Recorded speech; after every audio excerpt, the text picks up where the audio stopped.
नाव सांगा सर.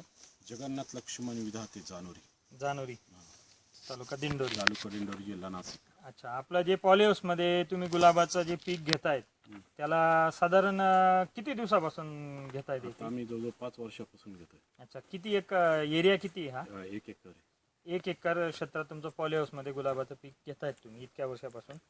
तर आणि तुम्हाला मुख्यतः अडचण तुमच्या एरियातली जी अडचण आहे ती थ्रिप्सची अडचण होती आमच्याकडे. सर्वात जास्त थ्रिप्सची अडचण होत होती. याच्या अगोदर तुम्ही बरीच औषधं जी वापरली त्यांचा रिझल्ट कसं काय वाटत होता तुम्हाला? भेटत त्या होता? रिझल्टच्या तुलनेत तुमच्या पावडरचा रिझल्ट आम्हाला चांगल्या प्रकारे भेटला होता. अच्छा, एसजे निंजा तुम्ही जे घेतलं हां. 1 लिटर पाण्याला 2 मिली औषध एसजे निंजा जे तुम्ही फवारणी केली हां. तर तुम्हाला थ्रिप्सवर चांगल्या प्रकारचा चांगल्या कंट्रोल प्रकारे भेटला. रिझल्ट भेटला आम्हाला. या फॉर्म मध्ये जे लिहिलेलं आहे त्याच्यात लाल कोडीवर सुद्धा रिझल्ट चांगल्या बाकीच्या प्रोडक्टच्या कंपॅरिझनला चांगला भेटला. हो, चांगल्या प्रकारे चांगल्यापैकी भेटलेला आहे. म्हणजे तुम्हाला जे आता समजा गुलाबाचं पीक जे तुमचं अगोदर समजा जी मोठी नुकसान होत होती ती थ्रिप्समुळे होत होती. गुलाबाची क्वालिटी किंवा समजा फुलाची क्वालिटी, झाडाची जी क्वालिटी आता ही दिसते आपल्याला इकडे दिसते आता, तर ही ते आपल्या याच्यामुळे चांगला रिझल्ट तुम्हाला जवळजवळ 7 दिवसापर्यंत 7 तारखेपर्यंत रिझल्ट तुम्हाला चांगला भेटलेला.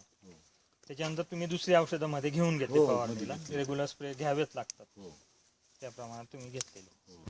अजून काय अनुभव वाटतो तुम्हाला की हे प्रोडक्ट मार्केटला एवढं का थ्रिप्ससाठी आम्हाला खरोखरच रिझल्ट चांगला भेटलेला आहे. अच्छा, एकदम मस्त रिझल्ट वाटलेला आम्हाला. आम्ही ज्यावेळेस फवारणी केल्यानंतर सुद्धा चांगल्या प्रकारे रिझल्ट भेटला.